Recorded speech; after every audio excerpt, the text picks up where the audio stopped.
Well,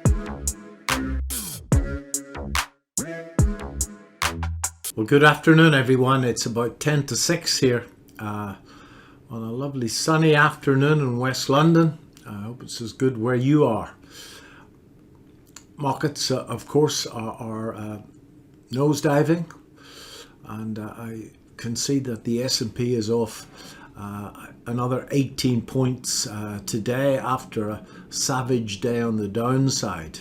Well, we thought we were in a mega oversold situation a few days ago, but nothing like what it is at the moment, where we've got 348 companies in the US on a buy recommendation and 5,500 on a sell recommendation. The buy-sell ratio 0.06. The only thing that's showing any sign of life, of course, is oil, and oil's up a little bit today. I have one single position in the US market, which is ExxonMobil, and it's up a tad today after shedding a little bit last week. So the buy-sell ratio at 0.06, MTI at 0.43. All of the measures of the trend on VectorVest are down, and it would be foolish to try and catch a bottom here.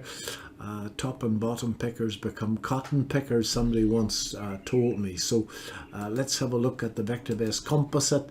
There we are. Market came back up to that old low. It always looks easy in hindsight, I know. And that was that consolidation that we had for the better part of, well, all of last week, bit of the week before, until last Thursday night. Very late in the session, it broke out of that particular range with about an hour to go. I missed the actual move. It was 8:30 here at night, or 8:15, and I just wasn't focused at that stage. And as you can see, based on the inflation number plus other things that are worrying markets around the world, well, what else is to worry about? Lots to worry about. Inflation at 40-year highs. Is there a global food crisis in the offing? And of course, we've got this war which could escalate very easily indeed. Remember that escalates to a NATO country in Eastern Europe, then we are by treaty bound to bail them out. So there's an awful lot of headwinds. We broke this old low on both the composite and on the S&P, and I think that we've probably got quite a bit more downside here to go before it gets to some of these fib objectives. I'm not even going to put those on, because in a market like this it can actually do what it wants, folks. So the only reality is the trend is down. It's going to take quite a few days, few weeks to stabilize down there. The longest term measure of the trend on VectorVest has been down since April, this is in America, after being up for 2 or 3 weeks, well, if that, and pretty much exactly the same situation in the UK. The medium term measure of the trend, the DEW, in both the UK and the US, give a full signal. I've spoken to everybody about this, folks. If you are using the medium-term market timing system, then you need to be able to manage risk very carefully indeed. And in both countries, it gave a sell signal after the close last Thursday, I think. So let's sit and do nothing until this bottoms out. If we have a look at the S&P 500, there's the S&P 500, maybe a little bit closer up view. That's just a 20-day moving average. I can take that off, and as you can see, that's that run up that we had.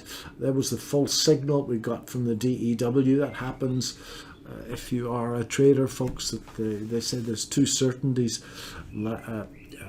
death and taxes. Well, if you are a trader, there's a third one, and that it's death, taxes, and whipsaw, the odd false signal. What can you do? It fell through the ice, as Mr. Wyckoff used to say, late last Thursday, and it fell quite hard on Thursday, and we're now heading down here. I think the next port of call on this will be a 127 extension of that pullback, and it's got quite a few ticks to go to get there. As you can see, we've broken yesterday's low and selling off. Very, very difficult day's trading today. If you have a look at the intraday action there, it's really, really quite ugly, whereas these were quite easy. Let's sit on our hands. I had a position in gold. I talked through that position last Friday. The move up in gold looked very corrective to me, and I'm glad to get out of that position. I was in it for far too long, and I took a little bit of profit, nothing worth, but it wasn't a loss in both the GDX and in a spread bet on the gold market itself. I have one gold stock, Pan African Resources in the UK, and I'm sitting at slightly above 30% in the market, about 65% in cash in the UK, and as I say, I've only got one spread bet running in the American market. Doing nothing is much, much more difficult than it would seem. Just remember that this market will turn, and it will turn when we least expect it. So let's keep our powder dry until then. Thanks very much.